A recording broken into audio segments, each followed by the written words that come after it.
মুনাফিকুন। মুনাফিকুন এটা সূরা কাফিরুনের মতো 10-12টা সূরাকে গিলে খেয়ে ফেলতে পারবে, অনেক লম্বা সূরা। মওলা কাফেরদের সূরা এত ছোট, মুনাফিকদের সূরা এত বড় কেন? কারণ কাফেররা ধর্মের জন্য ক্ষতিকর না, ধর্মের জন্য ক্ষতিকর মুনাফিকরা। তারা মুনাফিকরা। মুনাফিক দুই ধরনের, একটা হচ্ছে আমলের মুনাফিক আর একটা হচ্ছে আকীদার মুনাফিক। আমলের মুনাফিককে যে ব্যক্তি মিথ্যা বলে, যেই ব্যক্তি ওয়াদা ভঙ্গ করে, যেই ব্যক্তি আমানতের খেয়ানত করে, যেই ব্যক্তি অশ্রাব্য ভাষায় গালিগালাজ করে যখন ঝগড়া হয়। আপনারা বুঝতে পেরেছেন? আর মানে এই 4টা খাসলত যার ভিতরে পাওয়া যাবে, কথা বললে মিথ্যা বলে, ওয়াদা করলে ভঙ্গ করে, আমানতের খেয়ানত করে, ওয়া ইজা খাসামা ফাজারা, যখন পরস্পর ঝগড়া হয় অশ্রাব্য ভাষায় গালিগালাজ করে। আমার নবী বলেছেন এই 4টা খাসলত যার ভিতরে আছে কানা মুনাফিকান খালেসা, এটা একেবারে খাঁটি মুনাফিক। আর এই 4টার ভিতরে একটা খাসলত যার ভিতরে থাকবে তার উপর মুনাফিকের একটা খাসলত আছে, এটা আমলের মুনাফিক। আর একটা আকীদার মুনাফিক। আকীদার মুনাফিককে আল্লাহ এক, ইয়েস, আখিরাত ইয়েস, ফেরেশতা ইয়েস, পরকাল ইয়েস, তাকদীর ইয়েস, আমার নবী আল্লাহর নবী ইয়েস, নবীর মহব্বত। আবার মহব্বত কি দেখছেন? এখানে এসে স্লো হয়ে গেছে।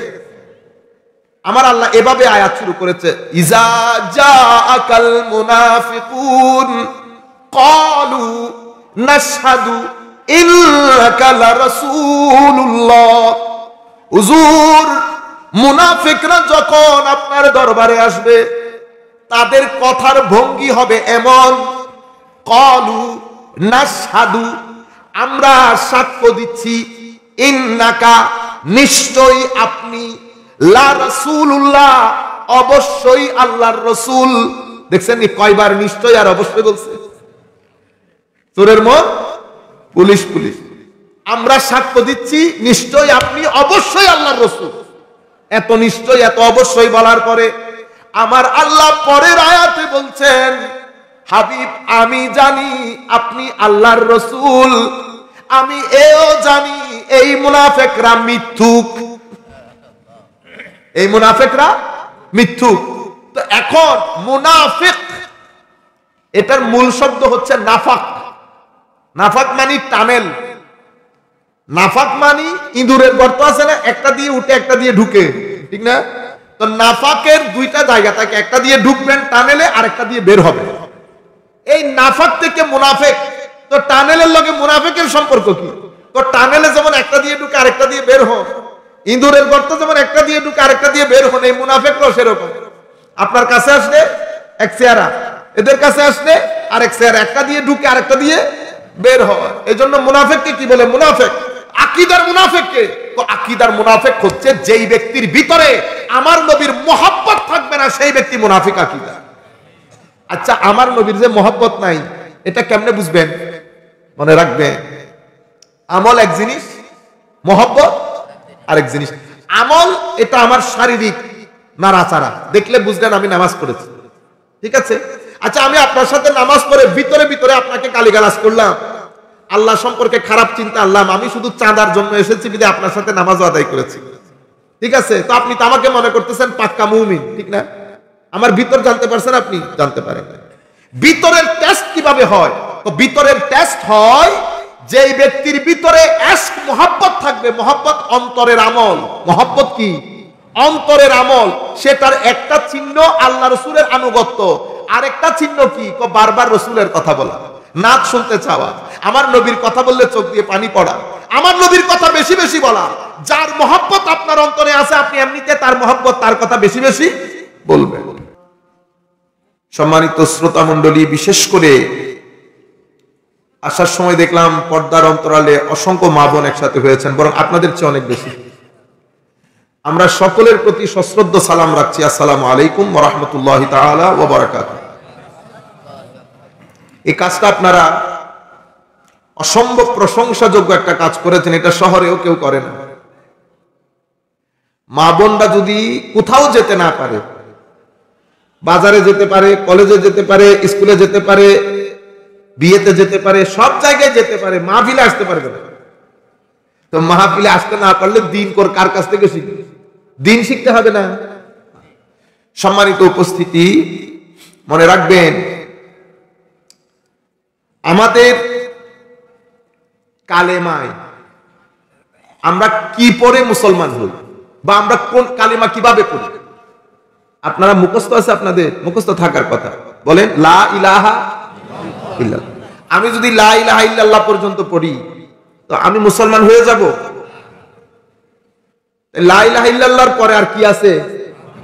মুহাম্মাদুর রাসূলুল্লাহ সাল্লাল্লাহু আলাইহি ওয়াসাল্লাম। আচ্ছা, দুইটা একসাথে পড়লে তখন আপনি কি? মুসলমান। আর একটা বিষয় হচ্ছে, এরপরে আমরা আজানের মধ্যে, নামাজের জন্য আজান দেই না?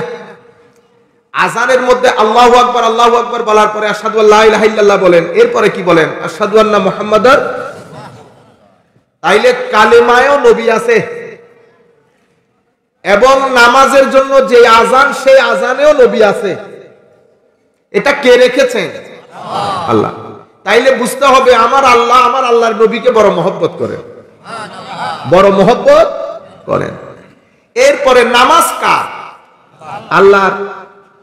নামাজের মধ্যে আপনি যখন বসে বলেন আসসালামু আলাইকা আইয়ুহান, নামাজ আল্লাহর, নামাজের মধ্যে সালাম নবীর।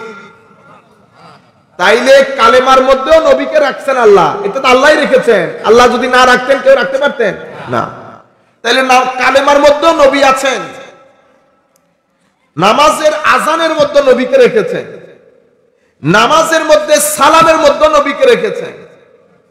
আমি যদি নারাই তাকবীরের পরে নারাই রিসালাত না বলি তো এটা সুন্দর হইল? আল্লাহ যেখানে আজানে রেখেছেন, আল্লাহ যেখানে নামাজে রেখেছেন, আল্লাহ যেখানে কালিমায় রেখেছেন, আচ্ছা এরপরে আর কোথায় রেখেছেন জানেন? পবিত্র কোরআনের একটা সূরা আছে, এটাকে বলে তাওহীদের সূরা। কিসের সূরা? আপনারা জানেন সেটা কোন সূরা? জি, আমার কোন ভাই বলছেন? মাশাআল্লাহ, বসুক বেটা। ইখলাস। আবার আমার চাচাতো ভাই একটার নাম ইখলাস, ডাকে কি? ইখলাস। ইখলাস না, এটা কি? ইখলাস। ঠিক আছে? সূরাতুল ইখলাস মানে কি? মানে হচ্ছে এই সূরার মধ্যে যেই তাওহীদ, একত্ববাদ, যেই তাওহীদের কথা বলা হয়েছে এটা একেবারে খাঁটি তাওহীদ। আপনারা বলেন না খাঁটি দুধ, তো এটা খাঁটি তাওহীদ। সেই তাওহীদের সূরা আপনারা কিভাবে শুরু করেন? আমি মা বোনদেরকে বিনয়ের সাথে অনুরোধ করব, কথা একটু শক্ত আর কি, আস্তে আস্তে নরম করব, আপনারা বোঝার চেষ্টা করবেন, আল্লাহ তৌফিক দান করবেন। আমি যদি যেটা বুঝাইতে, অনেক দূর থেকে এসেছি, অনেক দূর, আপনারা এখানে মানুষ হন নাই। আমি তো আমার ছেলে, এই কি নাম তার, ইকরাম, ও ঢাকায় কোথায় দেখা হয়েছে, সে বলছে হুজুর আমাদের গ্রামের বাড়ি, একবারে না আসলে আমারও চিন্তা করলাম গ্রামের লোক না গেলে আমার নবী আবার জিগাইলে দুঃখে পড়ে যাব না। আপনারা এখানে যত মানুষ হয়েছেন, এটা তো আমি ঘর থেকে বেরোইলেও হয় এত মানুষ, এটা তো আল্লাহ পাকের দয়া। বুঝতে পেরেছেন? অনেক দূর, তো অনেক দূর, আপনি কল্পনাও করতে পারবেন। এগুলা তো আমরা এই যে এত দূরে এসে এই আবার গাড়িতে বসে ক্লাস করলাম 1 ঘন্টা, এরপর এখানে এসে বসে কথা বলতে, তো আল্লাহ পাকের মেহেরবানি। আর নাইলে তো এটা মানুষের দেওয়া যদি শরীর হইতো, এটা তো ভেঙে চুরে রাস্তায় করে থাকতো, এটা সম্ভব না। আল্লাহ পাকের মেহেরবানি, সবাই আলহামদুলিল্লাহ বলি। তো বলে হচ্ছে এটা খাঁটি তাওহীদ। তো খাঁটি তাওহীদের সূরা পড়েন, সবাই মিলে পড়ি, আমরা সবাই জানি এটা সওয়াব হবে। বিসমিল্লাহির রহমানির রহিম। কুল হুয়াল্লাহু আহাদ আল্লাহুস সামাদ লাম ইয়ালিদ ওয়া লাম ইউলাদ ওয়া লাম ইয়াকুল লাহু কুফুয়ান আহাদ। আমার আল্লাহ এই সূরার মধ্যে নিজের পরিচয় দিচ্ছেন আমি কে, কারণ আমার আল্লাহকে রুয়ে জমিনের মধ্যে হযরতে আদম থেকে কিয়ামত পর্যন্ত যত মানুষ আসবেন, যত সৃষ্টি আল্লাহ করেছেন, ফেরেশতা বলেন, জিন বলেন, ইনসান বলেন, মাখলুকাতের মধ্যে যত সৃষ্টি আল্লাহ করেছেন, কেউ আল্লাহকে দেখেন নাই, কেউ দেখেন, একজন দেখেছেন। কে? আমাদের নবী মুহাম্মদুর রাসূলুল্লাহ সাল্লাল্লাহু আলাইহি ওয়াসাল্লাম। কেউ দেখে না। মুসার মতো জলিলুল কদর নবী হযরতে মুসা আলাইহিস সালাম, আল্লাহর নবীদের মধ্যে এগুলাকে বলে উলুল আজম, অনেক উপরের লেভেলের নবী। হযরতে মুসা, হযরতে নূহ, হযরতে ইব্রাহিম, আমার নবী হযরত, এগুলা একেবারে বড় উঁচুর ক্লাসে নবী। সেই নবীদের মধ্যে মুসার মতো জলিলুল কদর নবী বলছেন, রব্বি আরিনি, আল্লাহ একটাবার দেখা দেন না, দেখি আপনি কেমন। আমাদেরও দেখতে ইচ্ছে করে না? যাইতে যাইতে হঠাৎ করে দেখতে ইচ্ছে করে, আল্লাহ যদি একটু দেখতে পারতাম। আপনি না দেখাইয়া যদি জান্নাত দিয়ে দেন, তো এই জান্নাত দিয়ে খিতা করতাম। জান্নাত দিয়ে কি করব? আমরা যখন ঘরের মধ্যে মা বাবা ভাই বোন সবাইকে নিয়ে খেতে বসি, একটু একটু মা একটা বলে আমরা সবাই একটু করে হাসি, বাবা একটা বলে একটু করে হাসি, এটা জান্নাতের চেয়ে কোনো অংশে কম? জান্নাতের চেয়ে কোনো অংশে কম না। সবকিছু পাইলাম, মাওলা তোরে দেখলাম না, তো লাভটা হইলো কি? আসলামও বা কেন, যাইলামও বা কেন? আপনারা বুঝতে পেরেছেন কারণ কি? বলেন তো দেখি, জান্নাত ফজিলতপূর্ণ না ইনসান ফজিলতপূর্ণ? ইনসান। কেন? কারণ ইনসানের মতো করে আল্লাহর কাউকে সৃষ্টি করে নাই। এই জন্য ইনসানকে বলে আশরাফুল মখলুকাত, সর্বশ্রেষ্ঠ সৃষ্টি। হ্যাঁ, এখানে কেউ গরিব, কেউ লেখাপড়া জানে না, কেউ অপেক্ষাকৃত কম সুন্দর, এটা তো দুনিয়ার হিসাব নিকাশ। কুল কায়নাতের সৃষ্টি একসাথে দাঁড় করাইলে কুল কায়নাত বলছে মানুষের মতো দ্বিতীয় কোনো সৃষ্টি নাই। আপনি নিজেকে নিজে যদি ছোট মনে করেন, আপনি জীবনও বড় হইতে পারবেন না। নিজেকে বড় মনে করলে বড়, ছোট মনে করলে ছোট। এই কারণে আমাদের ভিতর থেকে প্রশংসা আসে না। হুজুর গরিবের জন্য একটু দোয়া করিয়ে, এক তরকারি দিয়ে ভাত খাইছি, ইন্না লিল্লাহি ওয়া ইন্না ইলাইহি। কত বড় জালেম দেখেন। আরে বেটা, খাইতে পারছো, এটাই তো বড় কথা। লাখ মানুষ, কোটি টাকা ব্যাংকে পড়ে আছে, শরীর খারাপ, খাইতে পারতেছে না। লাখ মানুষ আছে, হাত নাই, কারো চোখ নাই, তোমার দুই হাত দুই চোখ, জিহ্বা কাজ করছে, তুমি সুস্থ আছো। হুজুর মেয়েটা হয়েছে, মেয়েটা কালো, ইন্না লিল্লাহি ওয়া ইন্না ইলাইহি। এই জালেমানা কথাগুলো কখনো বলবেন না। আমাদের গ্রামের মধ্যে জিনিসগুলো আস্তে আস্তে উঠে যাচ্ছে, আল্লাহ পাকের মেহেরবানি।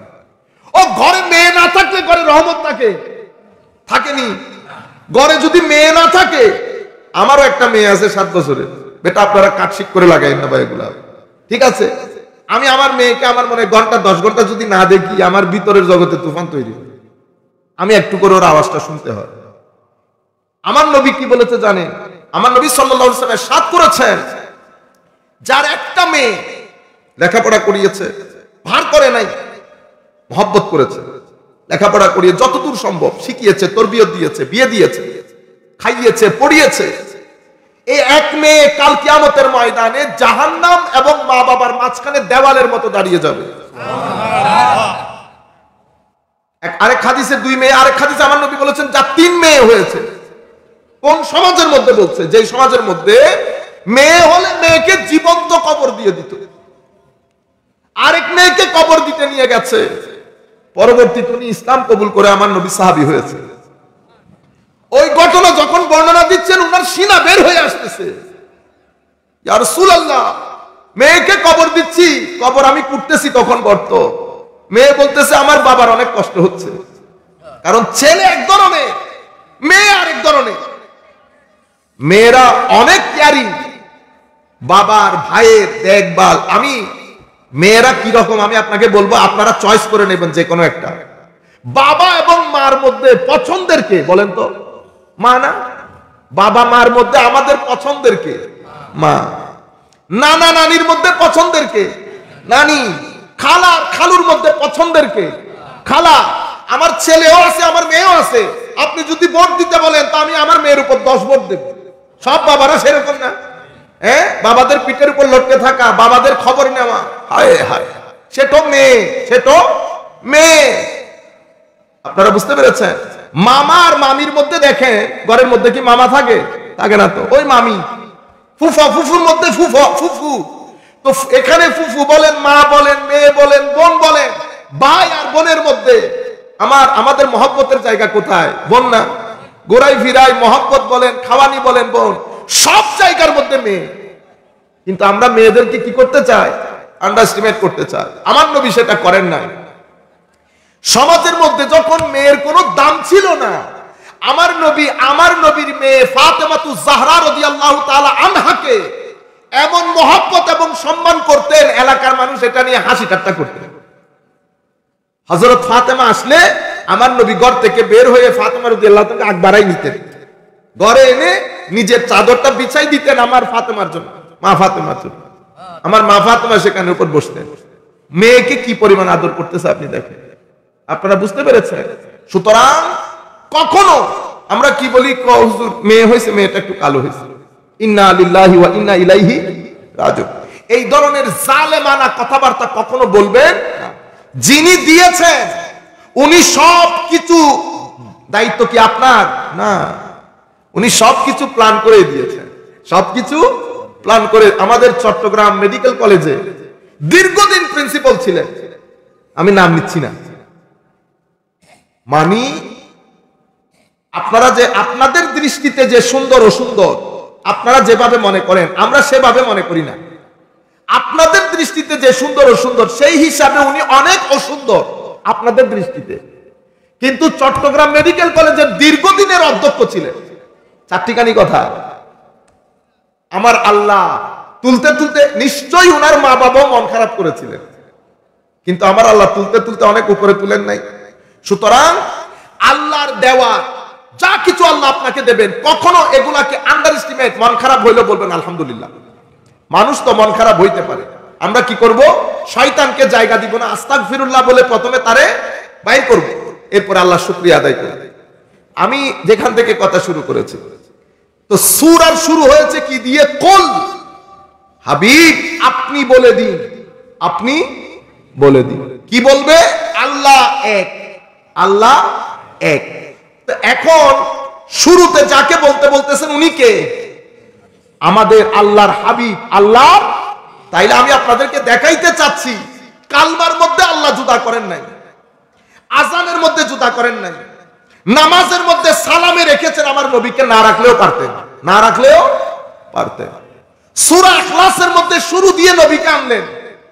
কুল কায়নাতের কেউ দেখে নাই, কেউ দেখে নাই আমার মালিককে, কিন্তু একজনকে দাওয়াত দিয়ে নিয়ে গেছেন। দাওয়াত দিয়ে আরেকজন জলিলুল কদর বলছে, রব্বি আরিনি, একটু দেখা দেনা মাওলা। বললাম তারানি, মুসা তুমি দেখতে পারবা না, তুমি দেখতে পারবা না। আর এই জায়গায় বলছে সুবহানাল্লাযী আসরা বিআবদিহি লাইলাম মিনাল মাসজিদিল হারামি ইলাল মাসজিদিল আকসা আল্লাযী বারাকনা হাওলা লিনুরিয়াহু মিন আয়াতিহি। আরেকজনকে দাওয়াত দিয়ে এখান থেকে নিয়ে গেছে, এবং শুধু কি এক সফর করিয়েছে না, হারাম থেকে আকসা পর্যন্ত নিয়ে গেছে।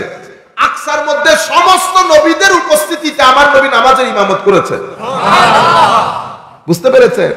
তো নবীদের যে ইমামতি করেছেন আমার নবী, নবীরা সবাই আগ থেকে মারা গেছে না, সবাই আগ থেকে মারা গেছে না। তো আকসার মধ্যে এতগুলা নবী আসলো কোত্থেকে? তাইলে বোঝা যায় আমরা যেভাবে মারা গিয়ে পচে অমুক টমুক মনে করি, ঘটনা সেরকম না আমার ভাই। পৃথিবীতে যেই দিন আমাদের সৃষ্টি হয়েছে সেই দিনের পর থেকে আমাদের আর কোনো মৃত্যু নাই। আবার আপনারা ভুল বুঝবেন না, মৃত্যু নাই মানে নাই। আমরা মনে করি কবর দিয়ে দিছি, মাটিতে মিশে গেছে, খতম। ও খতম নাই, খতম নাই। শুরু যে হয়েছে এটার আর শেষ নাই। শুরু কোত্থেকে করেছি? রূর জগৎ থেকে। আমাদের এখন যে ভাইয়েরা বিয়ে করেন নাই, ঠিক আছে, তারা 3 দিন পরে বিয়ে করবে, 4 দিন পরে তাদের সন্তান আসবে না দুনিয়াতে। সন্তান কি এখনো এসেছে? আসেন নাই। তো মাওলা এই সন্তান কোথায় আছে? রূর জগতে আছে। রূর জগৎ থেকে সফর করে মায়ের পেটে আসবে। আমার ছেলেরা কখনো বেটা আয়না ধরে দাঁড়িয়ে দেখবেন আপনার শুরু মায়ের পেটে কিভাবে হয়েছে। একটা ছোট্ট পানির বিন্দু থেকে আপনার জীবন শুরু। এরপর আপনি বেড়েছেন বেড়েছেন বেড়েছেন, বাড়তে বাড়তে একটা পর্যায়ে গিয়ে হায় হায় মায়ের পেটের মধ্যে আপনি খেলা শুরু করেছেন। আপনি কখনো চিন্তা করেছেন মায়ের পেটে আপনার খাদ্য কি ছিল? কোন বন্ধু, আমার কোন আত্মীয় আমার মায়ের পেটে আমার খাদ্যের ব্যবস্থা করেছে?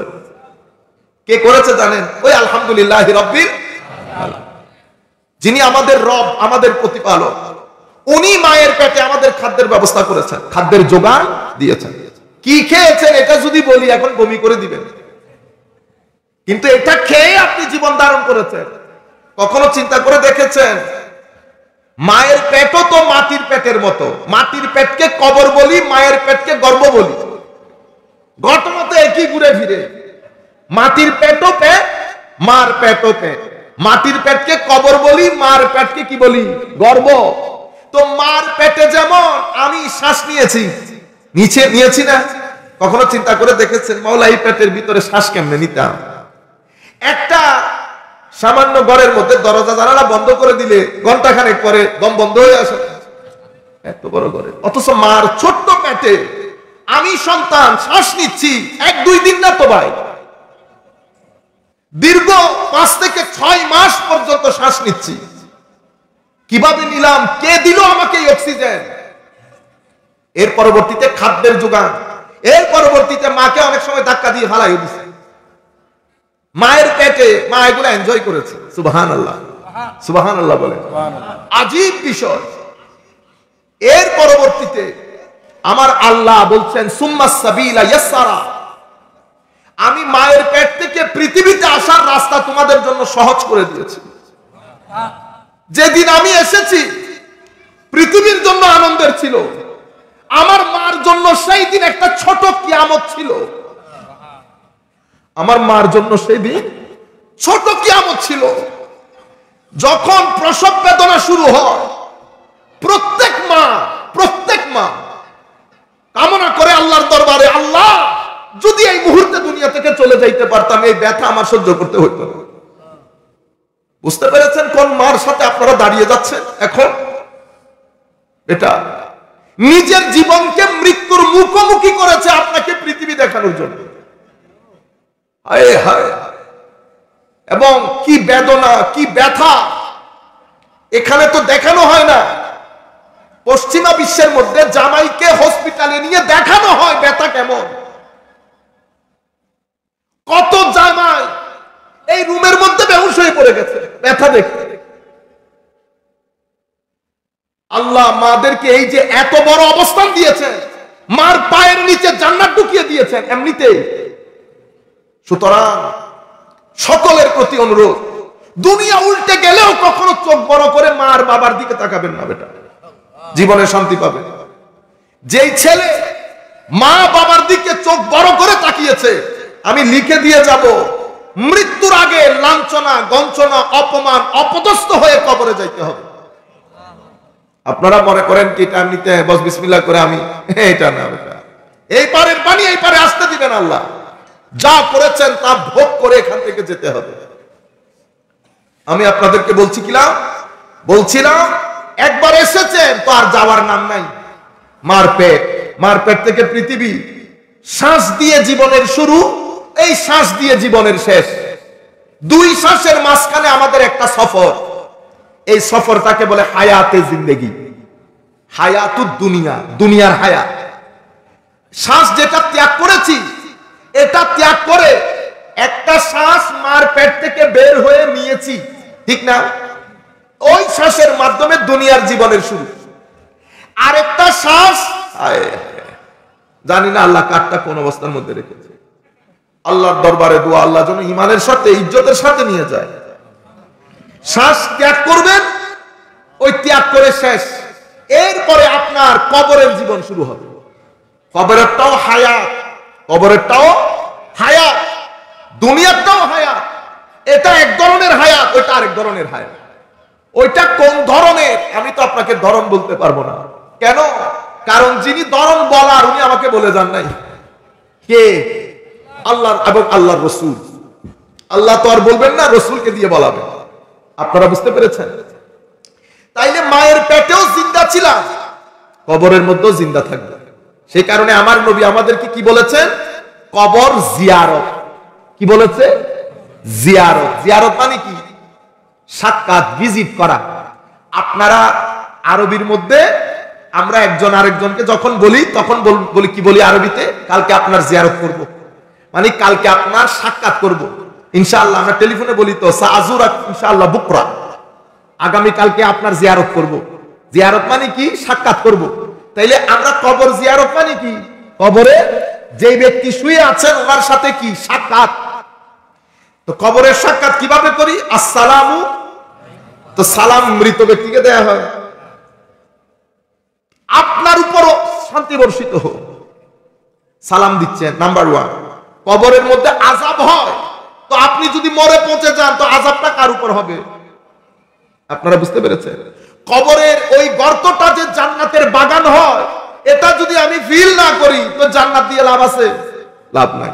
তাইলে আমরা যেটা মনে করছি মরে মিটে যাব, না, এখানে মিটে যাওয়া না, এখানে একটা জীবন আছে। জীবন কি ধরনের সেটা আল্লাহ আল্লাহ রাসূল ভালো জানেন। আপনারা বুঝতে পেরেছেন?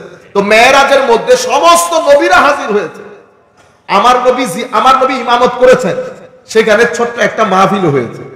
সেই মাহফিলের মধ্যে আমার অন্যান্য কয়েকজন সিনিয়র নবী বক্তব্য দিয়েছেন, এগুলো সব রিওয়ায়াতের মধ্যে এসেছে। বুঝতে পেরেছেন? আমার নবীও বক্তব্য দিয়েছেন। হায় হায়। এরপরে আমার নবী ওখান থেকে সিদরাতুল মুনতাহা, এটা আমার নবীর মেরাজের সফরের দ্বিতীয় ধাপ। প্রথম ধাপ মসজিদে হারাম থেকে আকসা, এগুলো সব শেষ করে এরপরে আকসা থেকে সিদরাতুল মুনতাহা। এখানে প্রত্যেক আসমানে সমস্ত নবী রাসূলের সাথে এক একজনের সাথে দেখা হয়েছে। এগুলো আমার নবী আবার হাদিসের মধ্যে বলেছেন। তাহলে বোঝা যায় নবী রাসূল এবং আউলিয়া বুজুর্গানে দ্বীন আমরা যেরকম মরে পচে গলে যাই মনে করি সেরকম না। আমার নবী হাদিসে পাকের মধ্যে স্পষ্ট করেছেন, আল্লাহ জমিনের জন্য হারাম করে দিয়েছেন আম্বিয়াদের শরীর খাওয়াকে। ইন্নাল্লাহ হারামা আলাল আরদ আন তাকুলা আজসাদাল আম্বিয়া আও কামা ক্বালা নবিয়্যু সাল্লাল্লাহু আলাইহি ওয়াসাল্লাম। এরপরে সিদরাতুল মুনতাহা, এটা দ্বিতীয় সফর। তৃতীয় সফর কিসে করেছে? তৃতীয় সফর ছিল যেখানে জিবরিল আমিন আমার নবীর সাথে ছিলেন না। এটা সিদরাতুল মুনতাহা থেকে লা মাকা ফাকানা কাবা কাউসাইনি আও আদনার সফর। সেই সফরের মধ্যে জিবরিল বলেছেন, হুজুর আমি যদি আপনার সাথে যাই তো আমি নিজেই জ্বলে পুড়ে ছারখার হব। আমরা কি বুঝলাম? আমরা বুঝলাম আমার নবী দেখতে আমাদের মতো মানুষ হলেও আমার নবী নূরানী নবী, নূরানী নবী, নতুবা ওখানে যেতে পারতেন না। আর আমার নবী যেই বাহনের উপর চড়ে এই কাজ করেছে সেটার নাম দেওয়া হয়েছে বুররাক, কেউ কেউ বলে বুরাক। আপনারা বুঝতে পেরেছেন? বুরাকও শুদ্ধ, বুররাকও শুদ্ধ। বুররাক এটা কি? আমাদের এখানে বিভিন্ন ক্যালেন্ডার করে, কেউ ছবি বানায় ঘোড়ার একটা ছবি দিয়ে, এগুলা দেখবেন না, এটা বুরাকের ছবি না। এটা বিসমিল্লাহ করে একজনের ব্যবসার জন্য বানাই দিছে। আমরা সাদা সিধা ধর্মপ্রাণ মুসলমান, আমাদের এখানে তো জমজমের পানি বলে আপনাদেরকে নলকূপের পানি খাওয়াই দেয়। যিনি খাওয়াইতেছেন উনি আবার দাড়িওয়ালা মানুষ, বড় হাদিস, আবার আল্লাহ রাসূলের কসম করে বলে। বুঝতে পেরেছেন? আজীব দুনিয়া, কাকে বিশ্বাস করবে? আমি আরো বড় দুঃখাবাজ হয়ে গেছি। আপনারা বুঝতে পেরেছেন? কাকে বিশ্বাস করবেন এই দুনিয়াতে? একজন এই হাজি সাহেব যদি সাধারণ মুসলমানকে এই জমজমের পানি বলে নলকূপের পানি খাওয়াই দেয়, এটা কত বড় জালেম হলে এই কাজ করতে পারে? আপনি কেন? আমাদের মুসলমান আমরা সাধারণ এত বেশি কঠিন ভাবে চিন্তা করি না, যা যা বলে যে যা বলে বিশ্বাস করে ফেলি। বুঝতে পেরেছেন? তো আমার নবী সাল্লাল্লাহু আলাইহি ওয়াসাল্লাম এটা যানবাহন, এটা কি বাহন আল্লাহ জানেন। তবে রিওয়ায়াতের মধ্যে ধরন বর্ণনা করা হয়েছে, ওইটার উপর ওনারা এটা অঙ্কন করেছে। ঘোড়ার মতো না, ঘোড়ার চেয়ে ছোট, খচ্চরের চেয়ে বড় একটা ছবি বলেছে, ওইটার উপর ওনারা অঙ্কন করে দিয়েছে। তবে বুরাক এটা বারকুনের বহু বচন। বারকুন, বারকুন মানে লাইট। বৃষ্টির আগে দেখেন না ভ্রুম করে একটা লাইট বের হয় না, বার্ক। এটার বহু বচন হচ্ছে বুরাক বা বুর্রাক। তো বারকুন মানে এক লাইট, বুর্রাক মানে অনেক লাইটের, অনেক আলোর সমাহার। এক আলো সেকেন্ডে কত হাজার মাইল যায় আপনারা জানেন? দেখছেন নি অবস্থা? ভালো ভালো ইউনিভার্সিটির পোলা পাইলেও জানবেন, ভালো ইউনিভার্সিটির পোলা রিজি গেলেও জানবেন। হায় হায়, আমরা একবার কি মনে করাই দিলেন, গ্রামের মানুষ বড় খতরনাক। দেখতে বোঝা যায় না, কিন্তু এতটুকুন পর্যন্ত এলম থাকে। কতটুকুন? 1.5 হাত এলম জ্ঞান, কিন্তু দেখলে তো সাদা সিধে মানুষ। শহরের লোক তো প্যান্টের বাড়িতে, কুটের বাড়িতে 2-4 জন ফেলাই দেয়, বুঝছেন? তো আমরা একটা জায়গায় গেছি, জায়গায় যাওয়ার পরে এখন ভদ্রলোক রাস্তার এই গাছের নিচে বসে জাল আছে না, জালের কাজ করতেছে এমনি দিয়ে। তো আমরাও গেছি, শহরের পোলা পাইন, বুঝছেন না, বহুত কাবিল। তো আমাদের এক ছেলে বলতেছে, কাকা সিগারেট হইব না? আমি বলতেছি, খবরদার, মুরব্বীর কাছ থেকে তুই এগুলা করিস না। সিগারেট খাইতে ইচ্ছে করলে দূরে কোথাও গিয়ে অথবা গাড়ির মধ্যে বসে খা। তো লাইটার নেই, তো লাইটার নাইলে না খা, মইরা যা না খাইয়া। কিন্তু বেশি স্মার্ট, আরো জিন্সের প্যান্ট পরে ঢাকাতে, বুঝতে পেরেছেন?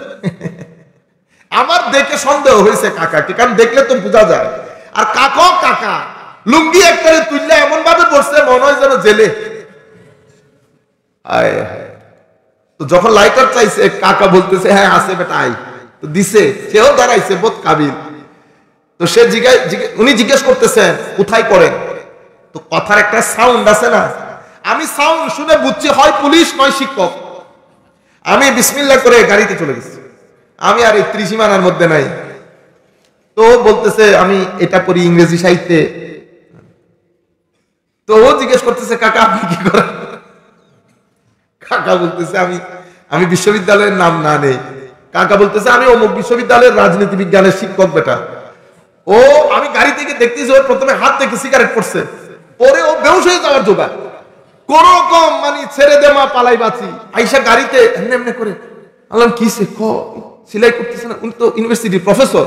আলাম তোমরা বলছি না আমাদের শহরের লোকদের একটা ঝামেলা, গ্রামের লোকদেরকে তো বোঝা যায় না, আপনারা বুঝতে পেরেছেন? তো আমি বলতেছি এই এক লাইট না, তো এক লাইটের যদি এই দূরত্ব হয়, তো যদি অনেক লাইটের উপর সফর করে, তো এবার দূরত্ব কি রকম হবে? সেই কারণে আমার নবী যেতে আসতে সময় লাগে না, যেতে আসতে সময় লাগে না। আচ্ছা, এরপরে এই মেরাজের মধ্যে আমার নবীকে আল্লাহ একটা গিফট করেছেন, উপহার দিয়েছেন।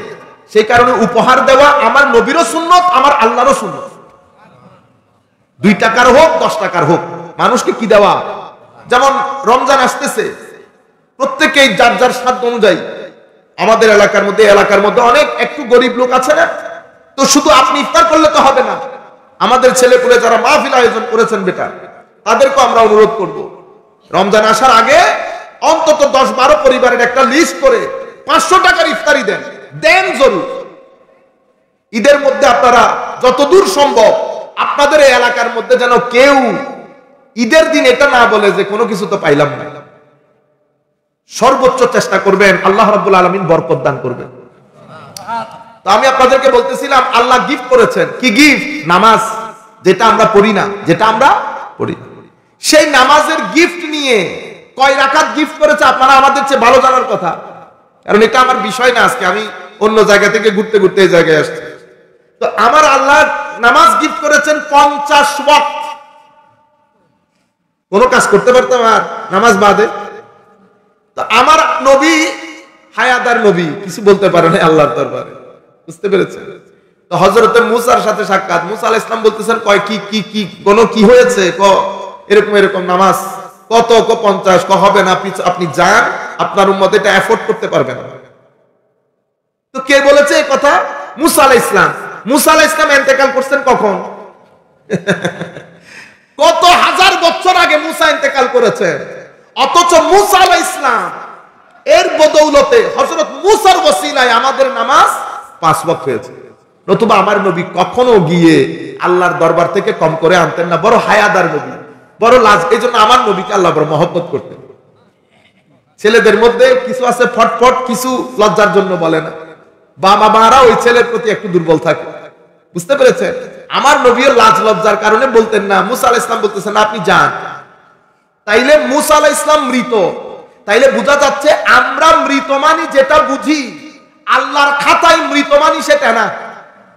মৃত মানি হচ্ছে দুনিয়ার জীবনে আমাদের জিন্দেগি খতম, আমাদের আরেক জিন্দেগি শুরু। সেটা কোনটা? কবরের জিন্দেগি।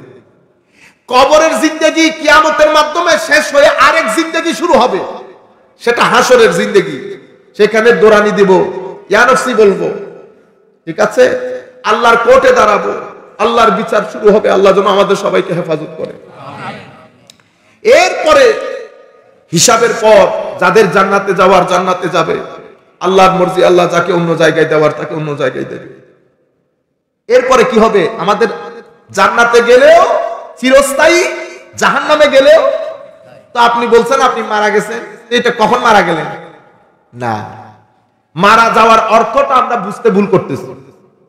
মারা যাওয়ার অর্থটা আমরা বুঝতে ভুল করতেছি। আসল মৃত্যুকে, আসল মৃত ব্যক্তিকে, হায় হায় সুবহানাল্লাহ, কি বাত! আসল মৃত্যুর মাধ্যমে ব্যক্তি যেমন দুনিয়া থেকে দূরে চলে কবরে চলে যায়, এটা মৃত্যু। আসল মৃত্যু হচ্ছে যেই ব্যক্তি নিজের কলব বাতেনে গুনাহ করতে করতে করতে ভিতরের জগৎকে অন্ধকার করে শক্ত করে ফেলেছে, আল্লাহর থেকে দূরে সরে গেছে, সেই ব্যক্তি আসল মৃত ব্যক্তি। যার ভিতর থেকে হায়া চলে গেছে, নামাজ খতম, তিলাওয়াতে কোরআন খতম, মদ্যপান, শরাব, গীবত, গালাগালি, মারামারি, আজীব জিন্দেগি, বেগাইরতপূর্ণ জিন্দেগি, এই ধরনের জিন্দেগি হয়ে গেছে। যে ব্যক্তি এই কার্যকলাপের মাধ্যমে আল্লাহ থেকে দূরে সরে গেছে, সেই ব্যক্তি আসল মৃত ব্যক্তি। আওয়ামান কানা মাইতান ফাআহইয়াইনাহু ওয়া জাআলনা লাহু নূরা। আমার আল্লাহ বলেন, আওয়ামান কানা মাইতান ফাআহইয়াইনা, তুমি মৃত ছিলা না, আমি তোমাকে জীবিত করি নাই।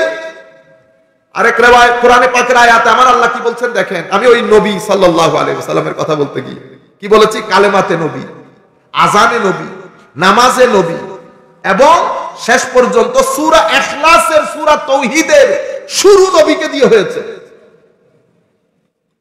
সূরা তাওহীদের শুরু নবীকে দিয়ে হয়েছে। আমার আল্লাহ প্রত্যেকটা জায়গার মধ্যে আমার নবীকে এই আন্দাজে প্রাধান্য দিয়েছেন, এই আন্দাজে প্রাধান্য দিয়েছেন।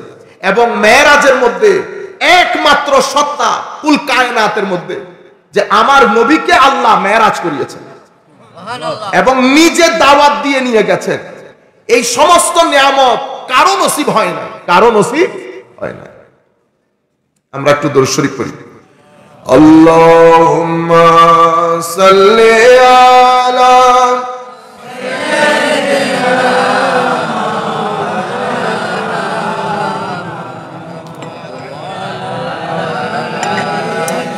সাইয়্যিদিনা মাওলানা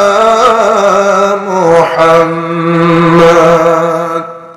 ইয়া রাহমাতাল লিল আলামিন আনতা শফিউল মুযনিবিন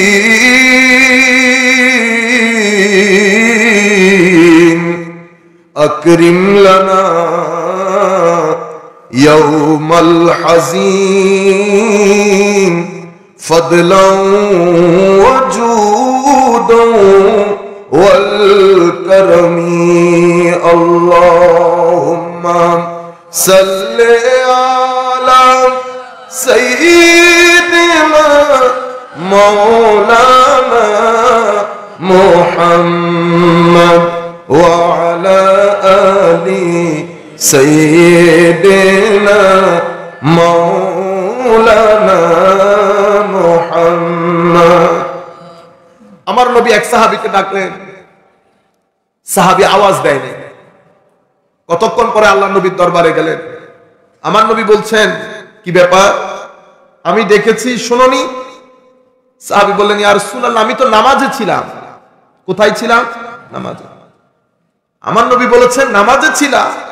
তো নামাজে ছিলা, কি হয়েছে? কোরআনে পাক পড়ো নাই? আমার আল্লাহ বলেন নাই রাসূল যখন ডাক দেবে তুমি অবশ্যই জবাব দিবা? নামাজের মধ্যে রাসূলের ডাকে সাড়া দিলে নামাজ ভাঙে না। কোরআনে পাকের মধ্যে আল্লাহ ইরশাদ করছেন, ইয়া আইয়ুহাল্লাযীনা আমানু ইস্তাজিবু লিল্লাহি ওয়ালির রাসূলি ইযা দাআকুম লিমা ইউহয়িকুম। হে মুমিনগণ, তোমাদেরকে যখন আল্লাহ এবং রসুল আহ্বান করে ডাকে। আল্লাহ কাউকে ডাকেন না, ডাকতে পারে না। আমার আল্লাহ ডাক দিলে শুধু নবীদেরকে ডাক দেন, কথা শুধু নবীদের সাথে বলেন। আমার আল্লাহ যার সাথে কথা বলেন তিনি নবী হয়ে যান। নবী বাদে আল্লাহ কারো সাথে কথা বলেন না। কিন্তু এই জায়গায় আল্লাহ বলছেন, হে মুমিন, যখন তোমাদেরকে আল্লাহ এবং রসুল আহ্বান করে, মাওলা আপনি তো আহ্বান করেন না, আমি আহ্বান করি না ঠিক, আমার রসুল আহ্বান করা মানি আমি আহ্বান করা, আমার নবীর ডাক দেওয়া মানি আমি ডাক দেওয়া, আমার নবীর ডাকে সাড়া দেওয়া মানি আমার ডাকে সাড়া দেওয়া। সেই কারণে আয়াত খেয়াল করলে আপনারা দেখবেন আল্লাহ বলছেন, হে মুমিনগণ, তোমরা আল্লাহ রসুলের ডাকে সাড়া দাও। কখন? যখন রসুল তোমাদেরকে আহ্বান করে। ইজা দাআকুম, যখন তিনি আহ্বান করে। দেখছেন, সাড়া দিব দুইজনের ডাকে, কিন্তু ডাকতেছে কয়জনে? একজনে। হে মুমিনগণ, তোমরা আল্লাহ রসুলের আহ্বানে সাড়া দাও যখন তিনি তোমাদেরকে আহ্বান করেন। মাওলা আহ্বানকারী দুইজন, কিন্তু আমি আহ্বানে সাড়া দিচ্ছি একজনের। মাওলা কার আহ্বান? তোমাকে আহ্বানকারী আমার নবী, আমার নবী। আমি কাউকে আহ্বান করি না। তো কি হয়? তো নবীর ডাকে, নবীর আহ্বানে সাড়া দিলে লিমা ইউহয়িকুম, নবীর আহ্বানে সাড়া দেওয়া তোমাদেরকে জীবিত করবে। ইন্না লিল্লাহ। আপনারা কি মৃত মানুষকে ডাকেন? মৃত মানুষকে তো ডাকা যায় না। তাহলে এটা কোন জিন্দেগির কথা বলছে? তাহলে বোঝা যাচ্ছে আমাদের জিন্দেগি দুই ধরনের, একটা মৃত জিন্দেগি, একটা জিন্দা জিন্দেগি। মৃত জিন্দেগি কোনটা? যেই জিন্দেগির মধ্যে আল্লাহ নাই, রসুল নাই, নামাজ নাই, তসবিহ নাই, তাহলিল নাই, তিলাওয়াতে কোরআন নাই, মা বাবার ইজ্জত নাই, পাড়া প্রতিবেশীর সম্মান নাই, বড়দের সম্মান নাই, ছোটদের স্নেহ নাই। সেই জিন্দেগি দেখতে জিন্দা হলেও আসলে তারা জিন্দা না, আসলে কি? মুর্দা। জিন্দাকে, যেই ব্যক্তির ভিতর জিন্দা সেই ব্যক্তি আসল জিন্দা। তো ভিতরের জিন্দেগি আসে কেমনে? ভিতরের জিন্দেগি আসে আমার নবীর ইশক, মোহাব্বত এবং আমার নবীর আনুগত্যের মাধ্যমে। আপনারা বুঝতে পেরেছেন? নবী সাল্লাল্লাহু আলাইহি ওয়াসাল্লামকে দেখছেন আল্লাহ কোথাও ছেড়ে দিয়েছে? কোথাও ছেড়ে দেয়। তো যেহেতু আল্লাহ আল্লাহর নবীকে কোথাও ছেড়ে দেয় না, সেই হেতু আপনি যখন নারায়ে তাকবীর বলবেন, আপনি অবশ্যই নারায়ে রিসালাত বলবেন। আপনারা বুঝতে পেরেছেন? যদি আপনি এখানে একটা বলতে না চান, তো সব জায়গা থেকে বাদ দিয়ে দিতে হবে। আপনারা বুঝতে পেরেছেন? সম্মানিত উপস্থিতি, এবার দেখেন দুনিয়া থেকে চলে গেলেন। দুনিয়া থেকে চলে যাওয়ার পরে কবরের জীবন শুরু, কবরের বিকাল প্রত্যেক মুসলমানের জন্য কিয়ামতের শুরু। আমরা মনে করি না কিয়ামত অনেক পরে। প্রত্যেক ব্যক্তির মৃত্যুর দিন বিকাল বেলা তার জীবনের কিয়ামত। আল্লাহ আমাদের সবাইকে হেফাজত করুন, মাওলা আমাদের দুশমনদেরকে হেফাজত করুন। তো কবরের মধ্যে আপনাকে ফেরেশতা এসে বসাবে, আপনাকে কবরে রেখে আত্মীয় স্বজন চলে আসতেছে, আত্মীয় স্বজন কথাবার্তা বলতেছে, এগুলো শুনতেছে। যাকে রেখে এসেছি সে শুনতেছে। আমার নবী বলেছেন, তোমার জুতার আওয়াজ পর্যন্ত শুনে, তোমার স্যান্ডেলের আওয়াজ পর্যন্ত মৃত ব্যক্তি শুনে। একজন কিয়ামতে আরেকজন আনন্দে। এটা আমাদের বন্ধুত্ব, এটা আমাদের বন্ধুত্ব। এই বন্ধুত্বের কারণে কত জীবনের নামাজ কাজা করেছি কোনো শেষ নাই। এই বন্ধুত্বের কারণে কত অপরাধ করেছি কোনো শেষ নাই। কিন্তু আমি যখন কিয়ামতের মুখোমুখি, আমার বন্ধু তখন আনন্দে উল্লাসে করে চলে যাচ্ছে। কবরের মধ্যে তুলে বসিয়েছে, প্রশ্ন শুরু হয়ে গেছে। তিনটা প্রশ্নের কথা আপনারা শুনেছেন, এই তিনটা প্রশ্ন হক। কিন্তু বুখারী শরীফের মধ্যে প্রশ্ন এসেছে একটার কথা। কয়টার কথা? সেখানেও আল্লাহর নবী, সেখানেও আল্লাহ প্রশ্ন কি করা হবে, মা কুনতা তাকুলু ফি হাক্কি হাযার রাজুল, এই ব্যক্তির ব্যাপারে তুমি দুনিয়াতে কি বলা বলি করতে?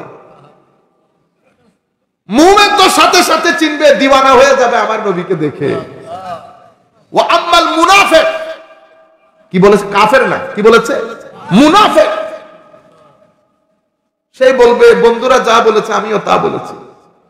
সেই কারণে মুসলমান কিয়ামত পর্যন্ত যদি আপনার পুরা জিন্দেগিতে আপনি ফারায়েজে দ্বীন, নামাজ, তাসবিহ, তাহলিল কোনো কিছু না করেন, রুয়ে জমিনের কোন মুফতি আপনাকে কাফের বলতে পারবে না। আপনি যদি আমাকে জিজ্ঞেস করেন, আমি এতটুকুন বলতে পারবো যে নামাজ না পড়লে জাহান্নামে, কিন্তু আমি এটা কখনো বলতে পারবো না যে আপনি জাহান্নামে। দুইটা দুই কথা, আপনারা বুঝতে পেরেছেন? নামাজ না পড়লে এই শাস্তি, কিন্তু আপনাকে আল্লাহ শাস্তি দেবে এটা আমি বলতে পারবো না। তখন আমার আল্লাহ বলে উঠবে না বেটা তুই কে? হাদিসে পাকের মধ্যে ইমাম ইবনে কাসির অসংখ্য রিওয়ায়াত এনেছে। তিন বন্ধু, এক বন্ধু অনেক বনি ইসরাইলের কথা বলছে, এক বন্ধু অনেক আল্লাহওয়ালা, আরেক বন্ধু নামাজ দোয়া পড়ে না। একদিন কথায় কথায় আল্লাহওয়ালা বন্ধু ওই বন্ধুকে বলে দিয়েছে তোকে আল্লাহ ক্ষমা করবে না। হায় হায়, এই কথা বলার দে আমার আল্লাহ ফেরেশতা পাঠিয়ে দিলেন, তারে জিগা তারে কে বলেছে আমি তাকে ক্ষমা করব না।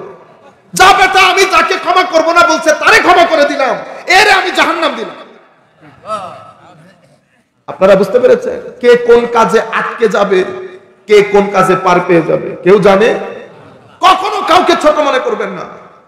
আমরা কাউকে ঘৃণা করতে পারবো না।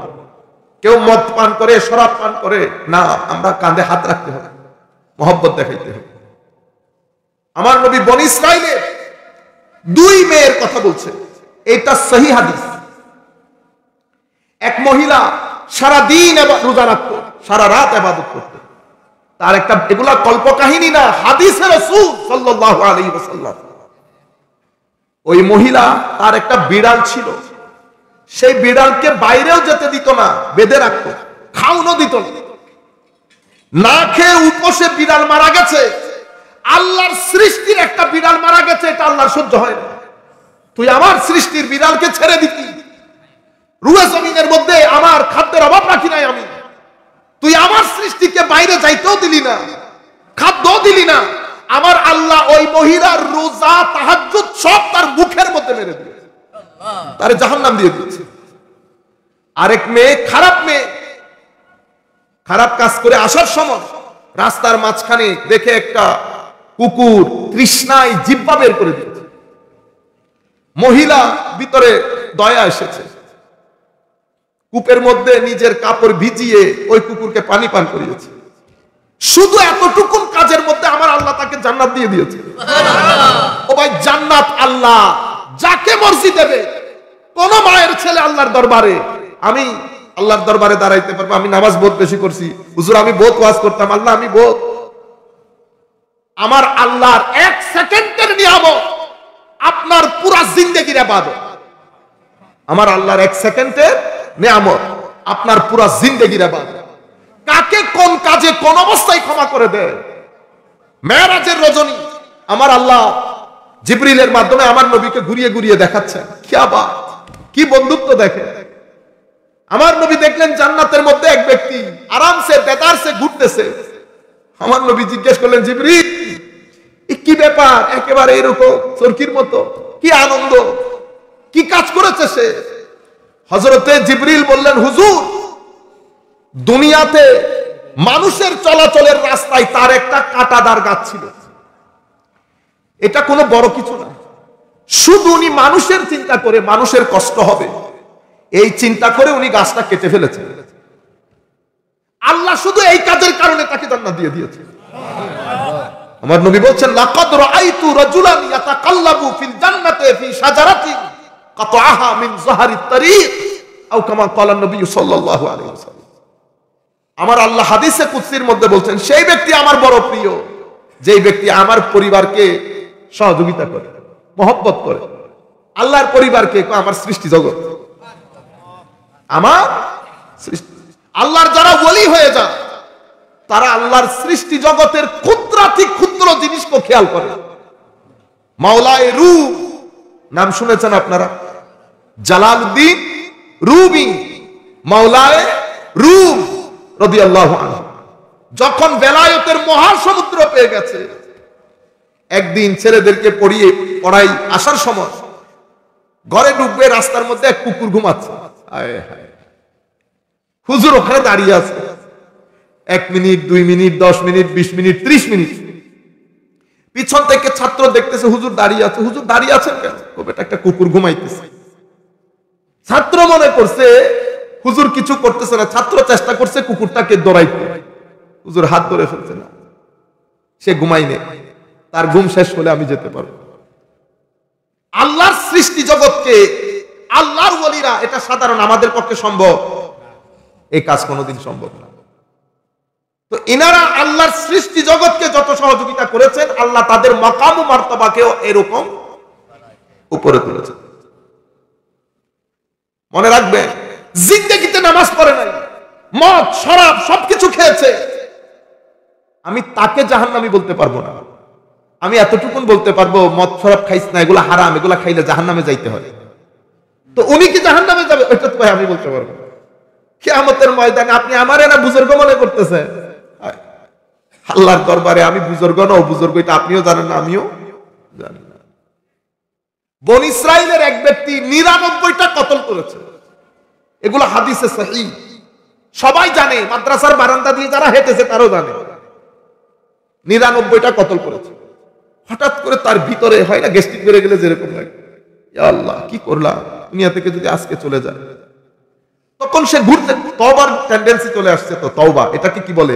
লজ্জা করতেছে, ভিতর থেকে অস্বস্তি, অস্থিরতা, হায় হায় চলে গেলে কি হবে, এটাকে তওবার শুরু, তওবার শুরু। উনি এক আলেমের কাছে গেলেন। আমাদের দেশের আলেমরা গরম হয় না বেশি, ফতোয়া দিয়ে দেয়, এ জাহান্নামী, এ জান্নাতি, এ অমুক করছে, এই সমুক করছে। এই জন্য আলেম এক ধরনের কথা বলে, সুফি আরেক ধরনের কথা বলে।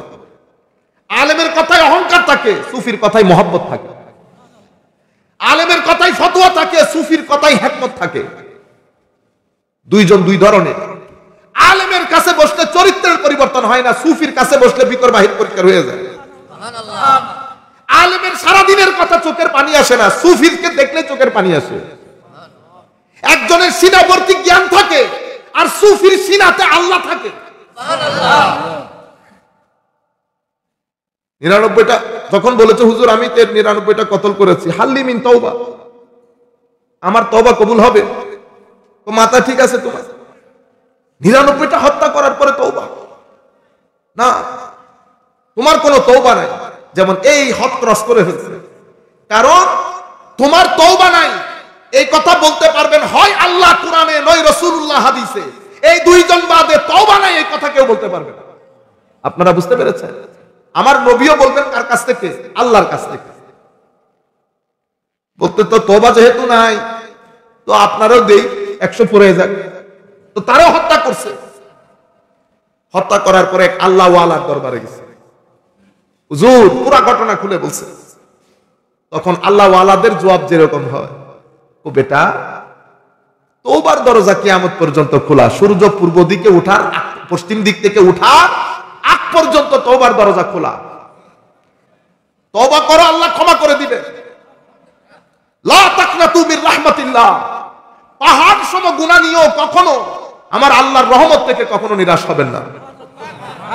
আমি আপনাদেরকে আরো একটা কথা বলি, জীবনে সুখ আসবে, দুঃখ আসবে। আমার মারাও শুনছেন, সুখ, দুঃখ, হাসি, বেদনা, অভাব, অনেক কিছু আপনার জীবনে থাকবে। আল্লাহ দুনিয়ার জীবনকে এভাবে সাজাইছে। কখনো মনে করবেন না যে আমার আল্লাহ আপনার থেকে দৃষ্টি তুলে নিছে, না, দৃষ্টি তুলে নেয় নাই। আমার আল্লাহ সবার তরবিয়ত করে। কখনো যদি কোনো সহযোগিতার দরকার হয়, তো মানুষের কাছে হাত পাতার আগে রাতের অন্ধকারে আল্লাহর দরবারে হাত পাতবেন। আল্লাহকে বলবেন, আল্লাহ আমি তোমার সৃষ্টি, তুমি আমাকে বানিয়েছো, আমি কোন পরিস্থিতিতে আছি সেটা তুমি বাদে কেউ ভালো জানে না। আমাকে ডুবাইলেও তুমি, বাঁচাইলেও তুমি। তবে আমি তোমাকে ফরিয়াদ জানাচ্ছি সিজদার মাধ্যমে, তোমার পেয়ারা রাসূলের ওসিলা দিয়ে, তোমার ওলি বুজুর্গদের ওসিলা দিয়ে, আমি এই হাত যেন তোমার কোন বান্দার কাছে পাততে না হয়। আমার আল্লাহর ওয়াদা, আমি আপনাদেরকে বলে যাচ্ছি, কখনো মানুষের কাছে হাত পাততে হবে না। কুদরতের খাজিনা থেকে আল্লাহ ব্যবস্থা করে দেবে। কিন্তু আমার থেকে ইয়াকিন খতম হয়ে গেছে, আল্লাহ আল্লাহ রাসূল খতম হয়ে গেছে, ঘরগুলা বিরান হয়ে গেছে, দুনিয়াদারি করতে করতে টায়ার্ড হয়ে যায়, যাই নামাজে বসে একটু যে আল্লাহকে স্মরণ করব সেটা নাই। আমরা আখিরাতের ফাঁকে ফাঁকে দুনিয়া করব, দুনিয়ার ফাঁকে ফাঁকে আখিরাত না। আমরা সবাই মুসাফির, সফর একদিন যাওয়া মানে সফর শেষ হয়ে যাওয়া। আমার কবর ঠিক থাকলে সব ঠিক। আমি কি কাজকর্ম বাদ দিয়ে দেব? না। কাজকর্ম যদি বলে প্রত্যেক ইট তুলে তুলে দেখবো কোন ইটের নিচে পানি আছে, কিন্তু জবান এবং কলব বাতেনের মধ্যে জিক্রে ইলাহি জারি থাকবে। কখনো মুখ খালি রাখবেন না। লা ইলাহা ইল্লাল্লাহ, লা ইলাহা ইল্লাল্লাহ, আল্লাহ আল্লাহ, একটু পর পর সাল্লাল্লাহু আলাইহি ওয়াসাল্লাম, এটাই কে বলে মর্দে মুমিন। আপনি যখন ভিতরের জগতে আল্লাহকে স্মরণ রাখবেন, আল্লাহ ফেরেশতার জগতে আপনাকে স্মরণ করবে। তা আপনি না বললেন আপনি গরিব? যাকে আল্লাহ ফেরেশতার জগতে স্মরণ করে সেই ব্যক্তি গরিব হয়? সম্মানিত উপস্থিতি, এই দুনিয়ার মধ্যে কেউ সুখে নাই। আপনারা মনে করেন অমুক ব্যক্তির গাড়ি বড়, বাড়ি বড়, সে বড় সুখে আছে। ঢুকে দেখেন তার জিন্দেগির মধ্যে কত ধরনের দুঃখ বেদনা। জিক্রে ইলাহি বাদে কারো অন্তরে শান্তি নাই। যেই ব্যক্তির ভিতরে আল্লাহর জিকির আছে সেই ব্যক্তি শান্তিতে আছে। যেই ব্যক্তির অন্তরে আমার নবীর ইশক, আদব, তাজিমে মুহাব্বত আছে সেই ব্যক্তি শান্তিতে আছে। যেই ব্যক্তির সাথে আউলিয়ায়ে কেরামের নিসবত আছে সেই ব্যক্তি শান্তিতে আছে। বাকি সব গৌরব ধান্দা, গৌরব ধান্দা। তো তখন বলেছে, বেটা তবে তুমি তোমার গ্রামে ফেরত যাও না। তোমার গ্রামের মানুষ জালেম। তুমি গ্রামে গেলে তওবার উপর অটুট থাকতে পারবে না, তোমার তওবা ভেঙে ফেলবে, মারামারি করবে ওখানে। হায় হায়, আমি যখন এই হাদিস পড়ি তখন মনে হয় আমাদের এই গ্রামের কথা বলতেছি। মারামারি, গালাগালি, তুই তুকারি, ঠিক না? এই কম দিতেছে, এই বেশি দিতেছে, সবাই বসে আছে আপনাকে ঠকানোর জন্য। কোথায় যাবো হুজুর? অমুক গ্রামের মধ্যে কিছু আল্লাহওয়ালা আছে, তাদের সুহবতের মধ্যে, তাদের সঙ্গে, তাদের সাথে থাকবা, নামাজ দোয়া পড়ো, তওবা অটুট থাকবে, তওবা অটুট থাকবে। তখন উনি ওই গ্রামের দিকে চলে যাচ্ছেন। মালাকুল মউত এসে জান কবজা করে ফেলছে, মারা গেছে। মারা যাওয়ার পরে হাদিসে পাকের মধ্যে বলছেন আমার নবী, রহমতের ফেরেশতা এসেছে, গজবের ফেরেশতা এসেছে। গজবের ফেরেশতা বলছে 100 কতল করেছে, রহমতের ফেরেশতা বলছে সে তওবা করেছে। হায় হায় হায়। পরে সিদ্ধান্ত আমার আল্লাহ দেখেন, এগুলো আমাদের জন্য, আমাদের শিক্ষার জন্য। কোর্ট বসেছে, কোর্টের মধ্যে ফয়সালা হয়েছে। হায় হায়, যদি উনি যে এলাকায় যেতে চাচ্ছেন সেই এলাকার দিকে যদি ওনার দূরত্ব কমে আসে তাইলে জান্নাতে চলে যাবে, রহমতের ফেরেশতা নিয়ে যাবে।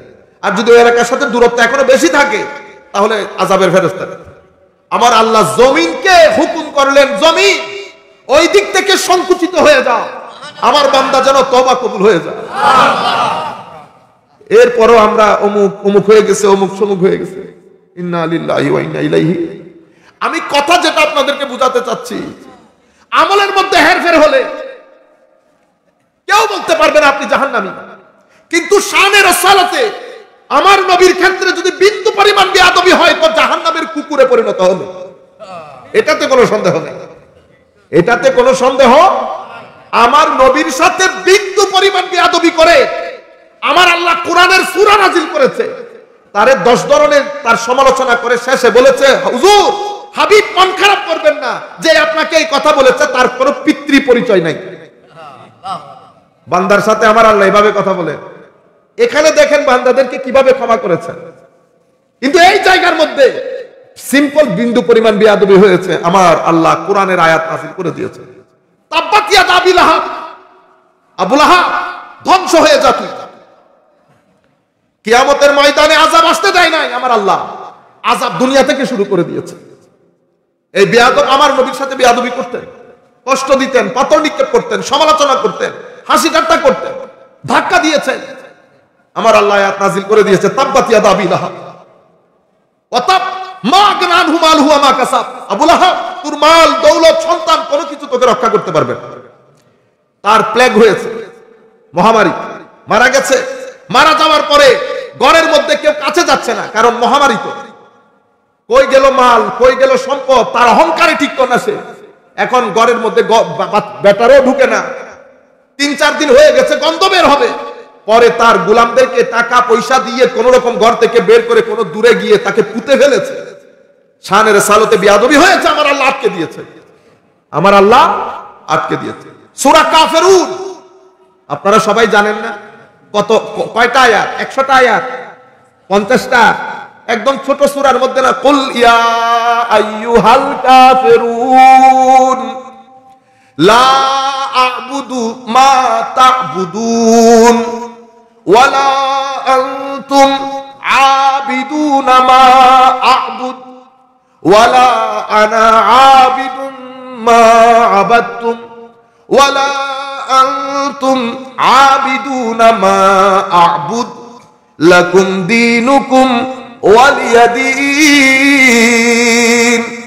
হাবিব, আপনি বলে দিন, ও কাফেররা, যারা আমাকে অস্বীকার করো, আল্লাহর নিয়ামতের প্রতি অকৃতজ্ঞতা পোষণ করো, মনে রাখো লা আবুদু মা তাবুদুন, আমার এক হাতে চন্দ্র, এক হাতে দুনিয়া, যা কিছু তোমরা দিতে চাও দিয়ে দিলেও তোমরা যার ইবাদত করো আমি তার ইবাদত করতে পারবো না।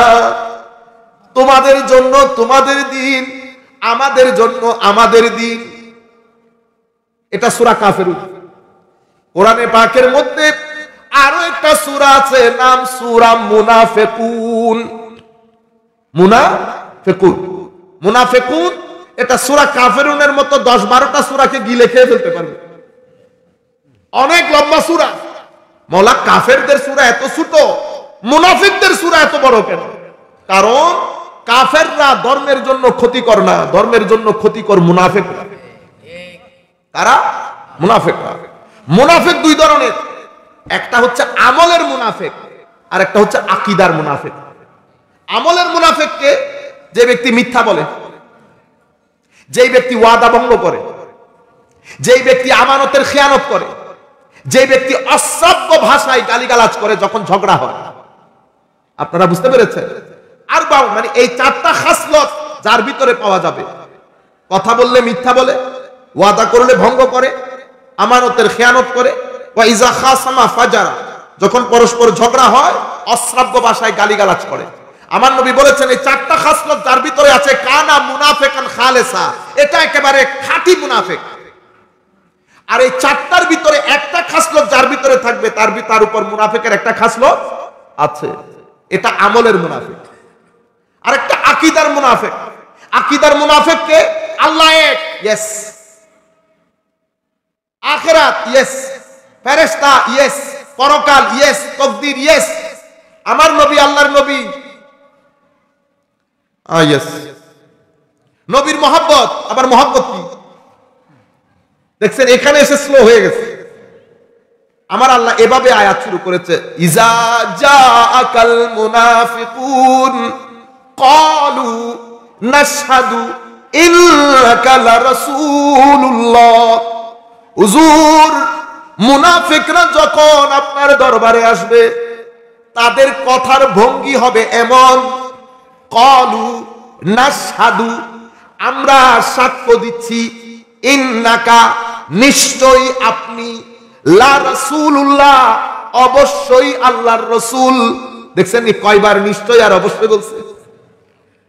চোরের মন পুলিশ পুলিশ। আমরা সাক্ষ্য দিচ্ছি নিশ্চয় আপনি অবশ্যই আল্লাহর রাসূল। এত নিশ্চয় এত অবশ্যই বলার পরে আমার আল্লাহ পরের আয়াতে বলছেন, হাবিব আমি জানি আপনি আল্লাহর রাসূল, আমি এও জানি এই মুনাফিকরা মিথ্যুক, এই মুনাফিকরা মিথ্যুক। তো এখন মুনাফিক এটার মূল শব্দ হচ্ছে নাফাক। নাফাক মানে টানেল। নাফাক মানি ইঁদুরের গর্ত আছে না, একটা দিয়ে উঠে একটা দিয়ে ঢুকে, ঠিক না? তো নাফাকের দুইটা জায়গা থাকে, একটা দিয়ে ঢুকবেন টানেলে, আর একটা দিয়ে বের হবে। এই নাফাক থেকে মুনাফেক, তো টানেলের লগে মুনাফেকের সম্পর্ক কি? তো টানেলে যেমন একটা দিয়ে ঢুকে আরেকটা দিয়ে বের হন, ইঁদুরের গর্ত যেমন একটা দিয়ে ঢুকে আরেকটা দিয়ে বের হন, এই মুনাফেকরাও সেরকম। আপনার কাছে আসলে এক চেহারা, এদের কাছে আসলে আরেক চেহারা, একটা দিয়ে ঢুকে আরেকটা দিয়ে বের হয়। এই জন্য মুনাফেককে কি বলে? মুনাফেক। আকীদার মুনাফেককে, তো আকীদার মুনাফেক হচ্ছে যেই ব্যক্তির ভিতরে আমার নবীর মহব্বত থাকবে না, সেই ব্যক্তি মুনাফিক আকীদা। আচ্ছা, আমার নবীর যে মহব্বত নাই, এটা কেমনে বুঝবেন? মনে রাখবেন, আমল এক জিনিস, মহব্বত আরেক জিনিস। আমল এটা আমার শারীরিক নাড়াচাড়া, দেখলে বুঝলেন আমি নামাজ পড়েছি, ঠিক আছে? আচ্ছা, আমি আপনার সাথে নামাজ পড়ে ভিতরে ভিতরে আপনাকে গালিগালাজ করলাম, আল্লাহ সম্পর্কে খারাপ চিন্তা আনলাম, আমি শুধু চাঁদার জন্য এসেছি বিধায় আপনার সাথে নামাজ আদায় করেছি, ঠিক আছে? তো আপনি তো আমাকে মনে করতেছেন পাক্কা মুমিন, ঠিক না? আমার ভিতর জানতে পারছেন? আপনি জানতে পারেন। ভিতরের টেস্ট কিভাবে হয়? তো ভিতরের টেস্ট হয় যেই ব্যক্তির ভিতরে ইশক মোহাব্বত থাকবে, মোহাব্বত অন্তরের আমল। মোহাব্বত কি? অন্তরের আমল। সেটার একটা চিহ্ন আল্লাহ রসুলের আনুগত্য, আরেকটা চিহ্ন কি? বারবার রসুলের কথা বলা, নাচ শুনতে চাওয়া, আমার নবীর কথা বললে চোখ দিয়ে পানি পড়া, আমার নবীর কথা বেশি বেশি বলা। যার মোহাব্বত আপনার অন্তরে আছে, আপনি এমনিতে তার মোহাব্বত, তার কথা বেশি বেশি বলবেন। সাহাবায়ে কেরাম, তাহলে আমার নবীর সাথে উম্মতের সম্পর্ক দুই মুখী। কয় মুখী? দুই মুখী। একটা আমার নবীর ব্যক্তি সত্তার সাথে, আর একটা আমার নবীর আমলের সাথে, আমার নবীর তালিমাতের সাথে। তালিমাত মানে আমার নবী যা আল্লাহর পক্ষ থেকে নিয়ে এসেছেন, আমার নবীর আনুগত্য করা, এতাআত করা, অনুসরণ করা, এটা আমার নবীর তালিমাতের সাথে সম্পর্ক। আমার নবীর ব্যক্তি সত্তার সাথে কিসের সম্পর্ক? মহব্বতের সম্পর্ক, তাজিমের সম্পর্ক, আদবের সম্পর্ক। কার কাছ থেকে শিখবেন? সাহাবায়ে কেরামের কাছ থেকে। কেমনে মহব্বত করতেন? জিজ্ঞেস করলো, হে আমার সাহাবায়ে কেরাম, বলো তো দেখি, হজের মৌসুম, আরাফার ময়দানে বিদায় হজ্জের ভাষণের সময় আমার নবী লক্ষাধিক সাহাবায়ে কেরামকে জিজ্ঞেস করছেন, হে আমার সাহাবায়ে কেরাম, বলো তো দেখি, এটা কোন জায়গা, এটা কোন মাস? সাহাবায়ে কেরাম জানতেন না এটা কোন মাস। লক্ষাধিক সাহাবায়ে কেরামের মধ্যে সবাই চুপ। সামনের সাহাবায়ে কেরাম, সিনিয়র সিনিয়র সাহাবায়ে কেরাম বলছেন, আল্লাহু ওয়া রাসূলুহু আ'লামু, আল্লাহ এবং তার রাসূল ভালো জানেন। আল্লাহ এবং তার রাসূল। আপনি নারায়ে তাকবীর বলার পরে রিসালাত বললেন না। সাহাবায়ে কেরাম এখানেও বলতেছে আল্লাহু ওয়া রাসূলুহু। আপনারা বুঝতে পেরেছেন? আচ্ছা, এরপরে আমার নবী মসজিদে নববীর মধ্যে জিজ্ঞেস করতেছেন সবাইকে, তোমরা আমার জ্ঞান নিয়ে কথাবার্তা বলো, আসো সবাই যার যা মন চাই প্রশ্ন করো, সালুনি আম্মা শি'তুম। আমার নবী উত্তর দিচ্ছেন, ফজর, জোহর, আসর, মাগরিব, সূর্য ডুবে গেছে। সাহাবায়ে কেরাম বলছে, সেই দিন সৃষ্টির শুরু থেকে শেষ পর্যন্ত সবাই যা প্রশ্ন করেছে আমার নবী উত্তর দিয়েছে। সুবহানাল্লাহ বলেন। আমার নবী যখন জ্ঞানের এই তরঙ্গের মধ্যে, এলমের এই তরঙ্গের মধ্যে ফারুক আজম দাঁড়িয়ে গেলেন, হাঁটু গেড়ে আমার নবীর দরবারে বসলেন। আমার নবীকে বললেন, বিআবি আনতা ওয়া উম্মি ইয়া রাসূলুল্লাহ, হুজুর ফারুকের মা বাবা আপনার কদমে কুরবান। আপনি মহব্বতটা দেখতেছেন, বিআবি আনতা ওয়া উম্মি ইয়া রাসূলুল্লাহ। তো আমি মহব্বত কার কাছ থেকে শিখবো? আমার নবী সাহাবায়ে কেরামের কাছ থেকে। আচ্ছা, এরপরে দেখেন, হুদাইবিয়ার প্রান্তরে আমার নবী তাবু গেড়েছে। অনেক লম্বা কথা। হযরতে উরওয়া রাদিয়াল্লাহু তাআলা আনহু তখন ইসলাম কবুল করেন নাই, ওনাকে পাঠালেন, দেখো মুসলমানরা কি চায়, কি অবস্থার মধ্যে আছে। উনি মক্কার শরীফ ফেরত এসে বললেন, পার্লামেন্টের মধ্যে বসেছেন, জিজ্ঞেস করেছে মুসলমানদেরকে কি অবস্থায় দেখেছো? উনি বলছেন, ওয়াল্লাহি, আল্লাহর ইজ্জতের কসম করে বলছি, মা রাআইতু রাজুলান ইউআযজিমুহু আসহাবুহু মা ইউআযজিমু আসহাবু মুহাম্মাদিন মুহাম্মাদা সাল্লাল্লাহু আলাইহি ওয়াসাল্লাম। ও মানুষ, আল্লাহর কসম করে বলছি, আমি আমার জীবনে এত জায়গায় গেলাম, এত দেশে গেলাম, এত রাজা বাদশা দেখলাম, কোন রাজা বাদশাকে তাদের মানুষরা এত সম্মান করতে দেখি নাই যত সম্মান মুহাম্মাদের সাহাবায়ে কেরামকে মুহাম্মদকে করতে দেখেছি সাল্লাল্লাহু আলাইহি ওয়াসাল্লাম। এত সম্মান কোন রাজা মহারাজাকে আমি কাউকে করতে দেখি নাই। কি দেখেছো? ওয়াল্লাহি, আল্লাহর ইজ্জতের কসম। এই হাদিসগুলা যারা মাদ্রাসার বারান্দা দিয়ে হেঁটেছে তারাও জানে। ওয়াল্লাহি, আল্লাহর ইজ্জতের কসম, আমি দেখলাম মুহাম্মদ সাল্লাল্লাহু আলাইহি ওয়াসাল্লাম যখন থুতু নিক্ষেপ করতেন, আমরা নাক থেকে শ্লেষা বের করে থুতু নিক্ষেপ করি না, ওই থুতু নিক্ষেপ করতেন। এই থুতু এই সাহাবায়ে কেরাম হাতের মধ্যে নিয়ে মালিশ করে মুখে মুখে লাগাতে। চিন্তা করতে পারবে? এশক বাদে, কারো এশকের মধ্যে ফানা হয়ে যাওয়া বাদে এই কাজগুলো সম্ভব। আর কি দেখলাম? কমই দেখলাম লক্ষাধিক সাহাবায়ে কেরাম আমার ওই নবীর সামনে বসা। নবী যখন কথা বলেন কেউ নবীর দিকে চোখ তুলে তাকায় না, সবাই সম্মানের জন্য নিচের দিকে তাকিয়ে থাকে। নবী যখন ওযু করে ওযুর ব্যবহৃত পানি নেওয়ার জন্য সাহাবীরা একজনের সাথে একজন দৌড়াদৌড়ি করে। কেউ যদি ওযুর পানি নিতে না পারে তো যার হাতে নবীর ব্যবহৃত ওযুর পানি লেগেছে তার হাত থেকে একটু মোছা করার জন্য ওই সাহাবীর পেছনে আরো 200-400 সাহাবী পিছনে পিছনে দৌড়াইতেছে। আমার নবী উম্মু সালামার ঘরে শুয়ে আছেন, অনেক গরম, গরমে আমার নবীর শরীর মুবারক থেকে চিনচিন করে ঘাম পড়ছিল। উম্মু সালামা শিশি নিয়ে এসে চেষ্টা করছিলেন ঘামগুলা আমার নবীর ওই শিশির মধ্যে পুরাতে। আওয়াজ হচ্ছিল বিদায় আমার নবীর চোখ খুলে গেছে। জিজ্ঞেস করলেন, উম্মু সালামা কি করছো? ও হুজুর, আপনার ঘাম মুবারক গুলা শিশিতে ভরছি। কেন? তো বিভিন্ন অনুষ্ঠানে বাচ্চাদেরকে আতর হিসেবে দিয়ে দেব। আমার নবীর চুল মুবারক কাটার জন্য আসছে।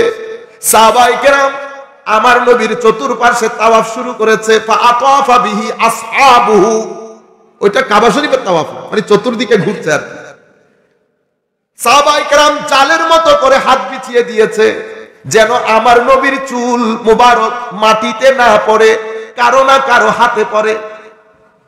এবং এগুলো সব বুখারী মুসলিম শরীফের রাওয়ায়াত।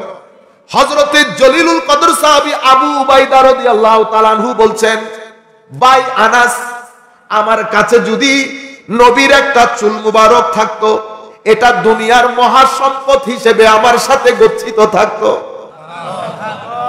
নবীর নখ মুবারক আমার নবী সাহাবায়ে কেরামের মধ্যে বন্টন করে দিতেন। সাহাবায়ে কেরামের মধ্যে নখ মুবারক বন্টন করে দিতেন। এই ইশক, এই আদব, এই তাজিম, এই মহব্বত আমাদের ভিতর থেকে, যুবকদের সিনা থেকে বের করে নেওয়া হচ্ছে ধর্মের নাম দিয়ে। কারণ আখিরি জামানায় আমি তাহলে মেসেজ কি দিয়েছি আপনাদেরকে? আমলের মধ্যে তার আগে তো আমরা আপনাদেরকে বলেছি না, নামাজ, তাসবিহ, তাহলিল এই আন্দাজে জীবন যাপন করতে হবে। কারণ নামাজ ছেড়ে দিলে অন্তর অশান্তি হয়ে যাবে, রুর খাদ্য দিতে হবে। কিন্তু মেসেজ হচ্ছে জিন্দেগিতে নামাজ পড়ে নাই, জাহান্নামী বলতে পারবেন না। সারা জিন্দেগি মদ খেয়েছে, জাহান্নামী বলতে পারবেন না। কিন্তু বলবেন কি? মদ খাইলে জাহান্নামে যাবে। কিন্তু আপনাকে জাহান্নামী বলা যাবে? কিন্তু শানে রিসালাতে আদনা বেয়াদবি হয়েছে, জাহান্নামের কুকুর হয়ে গেছে যাতে যাতে। তো সূরা মুনাফিকুনের মধ্যে আমার আল্লাহ কি বলছেন? এত কসম কসম খাওয়ার পরে কেমনে বুঝবেন? কোন মাইন্ডসেট দিয়ে বুঝবা। এই পরের আয়াতে ওয়া ইযা কিলা লাহুম তাআলাউ ইয়াস্তাগফির লাকুম রাসূলুল্লাহি লাওয়াউ রুউসাহুম ওয়া রাআইতাহুম ইয়াসুদ্দুনা ওয়া হুম মুস্তাকবিরুন। হাবিব কেমনে চিনবেন? যদি বলা হয় আসো রাসূলের কাছে আসো, ইয়াস্তাগফির লাকুম রাসূলুল্লাহ, নবী তোমাদের জন্য আল্লাহর দরবারে ইস্তেগফার করবেন। হুজুর, এরা কোনোভাবে আপনার কাছে আসতে চাইবে না, আপনার কাছে আসবে না। তো আপনার কাছে না আসলে বুঝতে পারবেন মুনাফিক। আপনার কাছে আসতে না চাইলে মনে করবেন তারা কি মুনাফিক। তাইলে আকীদার মুনাফিক কে? তো আকীদার মুনাফিক যেই ব্যক্তির ভিতরে আমার নবীর ব্যাপারে হিংসা, অহংকার, নিফরত রয়েছে, মহব্বত নাই, আদব নাই, তাজিম নাই, আশক নাই। এজন্য আমার নবী বলেন নাই লা ইউমিনু আহাদুকুম, কেউ মুমিন হবে না তোমাদের মধ্যে যদি আমার মহব্বত তোমার সিনার ভিতরে না থাকে। তোমাদের ছেলে সন্তানদেরকে কোরআনের তিলাওয়াতের শিক্ষা দাও, আমার মহব্বতের শিক্ষা দাও, আমার আলে রাসূলের মহব্বতের শিক্ষা দাও। আমার নবীর হাদিস, ছেলে যখন 7 বছর হবে নামাজের কথা বলো, 10 বছরে যখন পরিণত হবে নামাজের জন্য জোর করো, দরকার হলে বেত্রাঘাত করো। আপনারা বুঝতে পেরেছেন? ধর্মের তার এখন ফিতনার জমানা চলে আসছে। আমি এটা আমার শেষ, আমরা 2 মিনিটের মধ্যে শেষ করে দেব। এখন জমানা পরিবর্তন হয়ে গেছে। আমার নবী ইরশাদ করেছেন পরিস্থিতি এত ভয়াল হয়ে যাবে, পুরো পৃথিবী থেকে ঈমান পালিয়ে মদিনা শরীফ চলে যাবে। এত মুসলমান, এত মাদ্রাসা, এত মসজিদ, ঈমান থাকবে না। ঈমান কোথায় চলে যাবে? সাপ যেমন পালিয়ে গর্তে ঢুকে যায়, ঈমান পুরো পৃথিবী থেকে পালিয়ে মদিনা শরীফ চলে যাবে।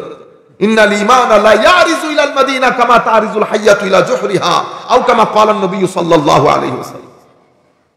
বুঝতে পেরেছেন? ঈমান মদিনা শরীফ চলে যাওয়া। এখন আমরা প্রশ্ন করি না হজের সময় মদিনা শরীফ যেতে হবে কি? কুল কায়নাতে আমরা কোনোদিন শুনছি এই ধরনের কথাবার্তা?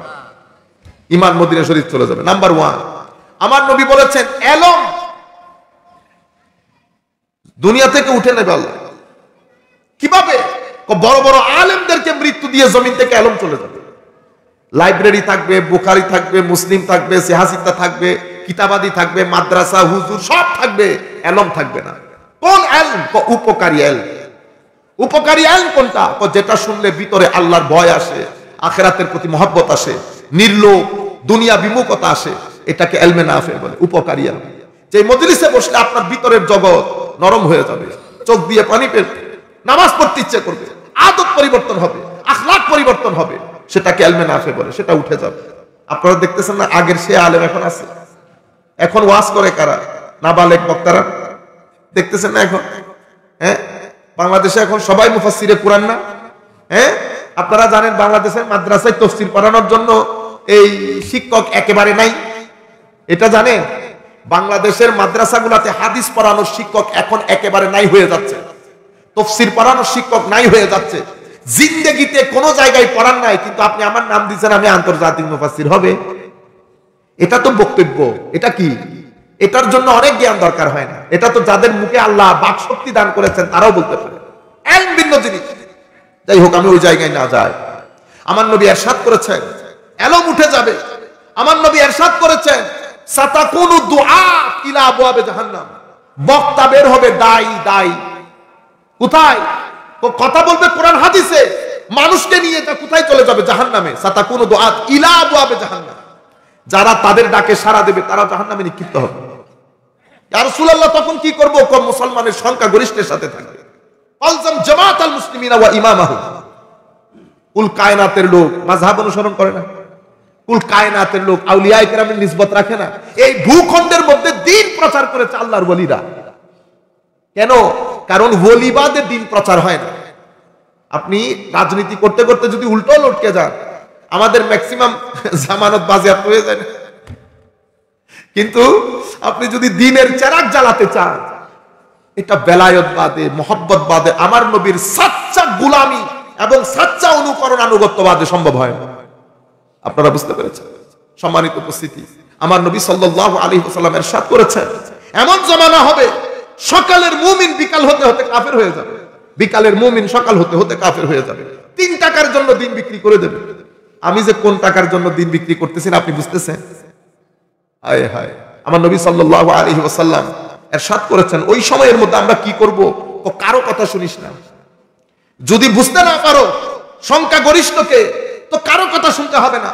ঘরের মধ্যে থেকে যেভাবে আছো সেভাবে থাকো, আল্লাহর ইবাদত করো, মৃত্যুর জন্য প্রস্তুতি নাও, কারো কথা শুনতে হবে না। মনে রাখবেন, নতুন যেই কথাই বাজারে আসবে মনে করবেন এটার পেছনে ফিতনা আছে, টাকা আছে, পয়সা আছে, প্ল্যান আছে, প্রোগ্রাম আছে। নতুন যেই কথা বাজারে আসবে কোন নতুন কথা শুনবেন না। কখনো উগ্রতাকে প্রশ্রয় দেবেন না। আমাদের ধর্মের মধ্যে উগ্রতার কোনো জায়গা নাই। মহব্বত, আদব, তাজিম, ইশক। আমাদের ধর্মের ভিত্তি হচ্ছে মহব্বত এবং আদব। কার মহব্বত কার আদব? আল্লাহর মহব্বত আল্লাহর আদব, নবীর মহব্বত নবীর আদব। সাহাবায়ে কেরামের মহব্বত সাহাবায়ে কেরামের আদব, আহলে বাইত রাসূলের মহব্বত আহলে বাইত রাসূলের আদব, আউলিয়ায়ে কেরাম, অতঃপর কার মা বাবা, অতঃপর কার পাড়া প্রতিবেশী আত্মীয় স্বজনদের মধ্যে যারা বড় তাদের এবং শিক্ষকের। এই আদবগুলোর উপর আমাদের পুরো ধর্মের তালিমাত নির্ভর করে। আল্লাহ রাব্বুল আলামিন আমাদের হামি ও নাসির হোক। মনে রাখবেন আমাদের এই জিন্দেগির উপর যেই দিন উত্তর দক্ষিণ হয়ে শোব, লাখ মানুষ, হাজার মানুষ, শত মানুষ জানাজার মধ্যে উপস্থিত থাকবে, আমার নবীর পাশ দিয়ে, এটা আমার আখেরি হাদিস, পাশ দিয়ে জানাজা যাচ্ছে, সবাই খুব প্রশংসা করতেছে, অনেক ভালো মানুষ ছিল, অনেকেই ছিল, অমুককে সহযোগিতা করতো, প্রত্যেকে বলা বলি করতেছে। আমার নবী বললেন ওয়াজাবাত।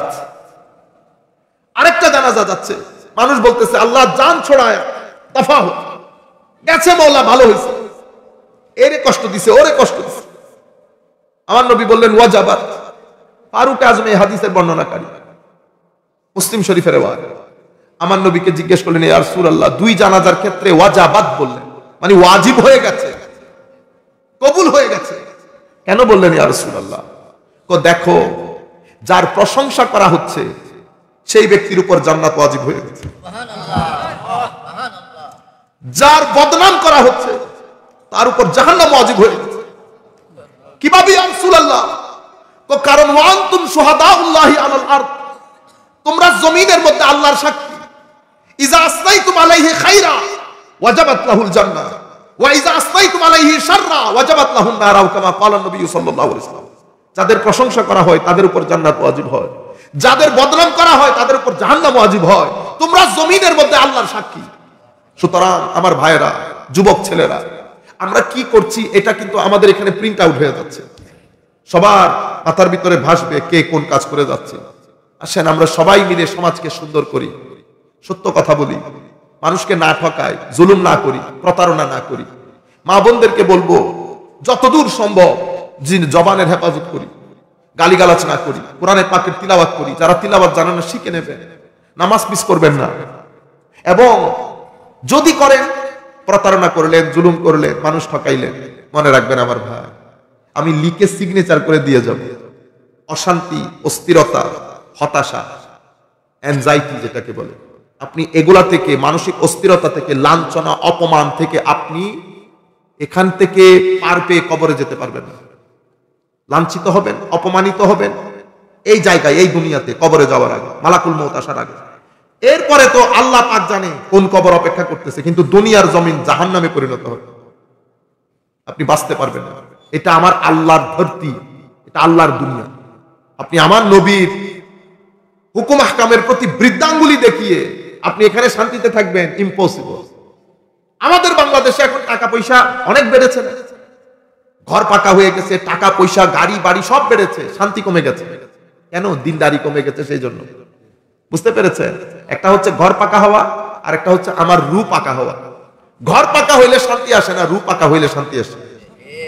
আজ থেকে 20 বছর আগে আমাদের টাকা পয়সা ছিল না, ঘর বাড়িও সেরকম ছিল না, এক তরকারি দিয়ে খাইছি, অনেক সময় লবণ দিয়েও খাইয়া ফেলছি, কিন্তু মানুষ প্রাণ ভরে হাসত, অন্তরে সুখ ছিল। কেন? মানুষগুলো দেখতে জীর্ণ শীর্ণ হলেও এক একজন আল্লাহর ওলি ছিল, মিথ্যা বলে নাই, অহংকার করে নাই, ঘাটতারামি করে নাই, প্রতারণা করে নাই, জুলুম করে নাই, সৎ ছিল, সত্যবাদী ছিল, ন্যায় পরায়ণ ছিল।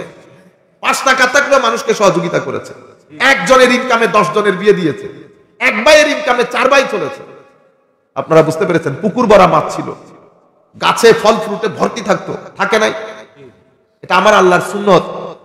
আমার আল্লাহ বলেছেন যারা ঈমান আমল ঠিক থাকে, আমার আল্লাহ তাদেরকে হায়াতে তাইয়্যিবা দান করে।